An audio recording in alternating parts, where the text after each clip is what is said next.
ಈ ಥರ ಒಂದು ಬಾಜಿಯನ್ನು ಮಾಡಿಕೊಂಡ್ರೆ ಚಪಾತಿಯನ್ನು 2 ಎಕ್ಸ್ಟ್ರಾನೇ ತಿನ್ಬೋದು, ಅಷ್ಟು ಚೆನ್ನಾಗಿರುತ್ತೆ. ಹಾಯ್ ಫ್ರೆಂಡ್ಸ್, ನಮಸ್ಕಾರ. ವೆಲ್ಕಮ್ ಟು ನಳಪಾಕ. ನಾನಿವತ್ತು ರಾಜ್ಮಾದಿಂದ ಒಂದು ಗ್ರೇವಿಯನ್ನು ಮಾಡ್ತಾ ಇದ್ದೇನೆ. ಬನ್ನಿ ಇದನ್ನು ಹೇಗೆ ಮಾಡೋದು ಅಂತ ನೋಡೋಣ. ಇಲ್ಲಿ ರಾಜ್ಮಾವನ್ನು ನಾನು ರಾತ್ರಿನೇ ನೆನೆ ಹಾಕ್ಕೊಂಡಿದ್ದೇನೆ. ನೋಡಿ ಎಷ್ಟು ಚೆನ್ನಾಗಿ ನೆಂದಿದೆ ಅಂತ. ಈಗ ಇದನ್ನು ಬೇಯಿಸ್ಕೊಳ್ಬೇಕು. ಇದಕ್ಕೆ ಸ್ವಲ್ಪ ಉಪ್ಪನ್ನು ಹಾಕ್ಕೊಂಡು ಬೇಯಲಿಕ್ಕೆ ಬೇಕಾಗುವಷ್ಟು ನೀರನ್ನು ಹಾಕ್ಕೊಂಡು ಒಂದು 3 ವಿಸಿಲನ್ನು ಕೂಗಿಸ್ಕೊಳ್ತೇನೆ. ಒಂದು ತವಾವನ್ನು ಕಾಯೋಕ್ಕಿಟ್ಟು ಬಿಸಿ ಆಗ್ತಿದ್ದಾಗೆ ಒಂದು 2 ಟೇಬಲ್ ಸ್ಪೂನಷ್ಟು ಎಣ್ಣೆಯನ್ನು ಹಾಕ್ಕೊಳ್ತಾ ಇದ್ದೇನೆ.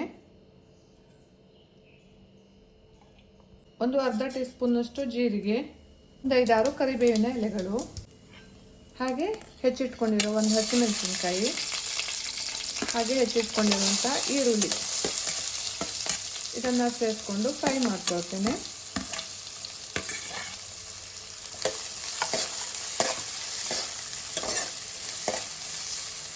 ಈರುಳ್ಳಿ ಸ್ವಲ್ಪ ಫ್ರೈ ಆಗ್ತಿದ್ದಾಗೆ ಹೆಚ್ಚಿಟ್ಕೊಂಡಿರುವಂತಹ ಟೊಮೆಟೊವನ್ನು ಸೇರಿಸ್ಕೊಳ್ತಾ ಇದ್ದೇನೆ.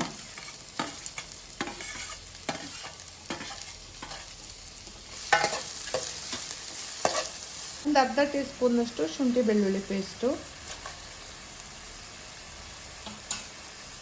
ಈಗ ಇದು ಹಸಿ ವಾಸನೆ ಹೋಗೋ ತನಕ ಚೆನ್ನಾಗಿ ಫ್ರೈ ಮಾಡ್ಕೊಳ್ಬೇಕು.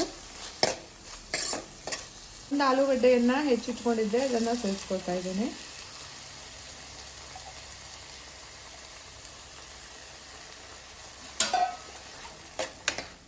ಆಲೂಗಡ್ಡೆ ಸ್ವಲ್ಪ ಮೆತ್ತಗಾಗಬೇಕು.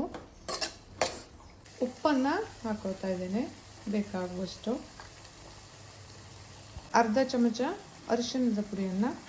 ತುಂಬ ಸುಲಭವಾಗಿ ಮಾಡ್ಕೊಳ್ಬೋದು, ಬೇಗನೆ ಆಗತ್ತೆ. ಮತ್ತು ರಾಜ್ಮಾದಲ್ಲಿ ಹೈ ಪ್ರೋಟೀನ್ ಇರೋದ್ರಿಂದ ಇದು ಆರೋಗ್ಯಕ್ಕೂ ಒಳ್ಳೆಯದು. ಬೆಳೆಯೋ ಮಕ್ಕಳಿಗಂತೂ ತುಂಬಾ ಒಳ್ಳೆಯದು. ಇದಕ್ಕೆ ಸ್ವಲ್ಪ ನೀರನ್ನು ಸೇರಿಸ್ಕೊಳ್ತೇನೆ. ನೀರು ಅಂದರೆ ರಾಜ್ಮಾವನ್ನು ಬೇಯಿಸ್ಕೊಂಡಿದ್ವಲ್ಲ, ಆ ನೀರನ್ನೇ ಇದಕ್ಕೆ ಸ್ವಲ್ಪ ಸೇರಿಸ್ಕೊಳ್ತೇನೆ. 1 ಟೀ ಸ್ಪೂನಷ್ಟು ಅಚ್ಚ ಖಾರದ ಪುಡಿಯನ್ನು ಹಾಕ್ತೇನೆ. 1 ಟೀ ಸ್ಪೂನಷ್ಟು ಕಿಚನ್ ಕಿಂಗ್ ಮಸಾಲವನ್ನು ಸೇರಿಸ್ಕೊಳ್ತಾ ಇದ್ದೇನೆ.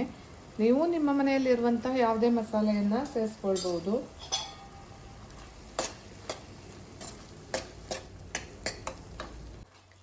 ಆಲೂಗಡ್ಡೆ ಎಲ್ಲ ಚೆನ್ನಾಗಿ ಬೆಂದಿದೆ.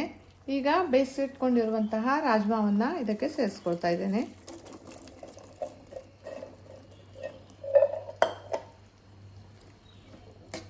ಚೆನ್ನಾಗಿ ಮಿಕ್ಸ್ ಮಾಡ್ಕೊಳ್ಬೇಕು. ಅರ್ಧ ಟೀ ಸ್ಪೂನಷ್ಟು ಕಡಲೆ ಹಿಟ್ಟನ್ನು ನೀರಿನಲ್ಲಿ ಕರಡ್ಕೊಂಡಿದ್ದೇನೆ ಚೆನ್ನಾಗಿ. ಇದನ್ನು ಮಿಕ್ಸ್ ಮಾಡ್ಕೊಳ್ತಾ ಇದ್ದೇನೆ. ಟೇಸ್ಟು ಚೆನ್ನಾಗಿರುತ್ತೆ ಮತ್ತು ಥಿಕ್ನೆಸ್ ಚೆನ್ನಾಗಿ ಬರುತ್ತೆ ಅಂತ. ಇದನ್ನು ಚೆನ್ನಾಗಿ ಮಿಕ್ಸ್ ಮಾಡಿಕೊಂಡು ಒಂದು ಕುದಿಯನ್ನು ತರಿಸ್ಕೊಂಡ್ರೆ ಸಾಕು. ಕೊನೆಯಲ್ಲಿ ಹೆಚ್ಚಿಟ್ಕೊಂಡಿರುವಂಥ ಕೊತ್ತಂಬರಿ ಸೊಪ್ಪನ್ನು ಸೇರಿಸ್ಕೊಂಡ್ರೆ ಆಯಿತು.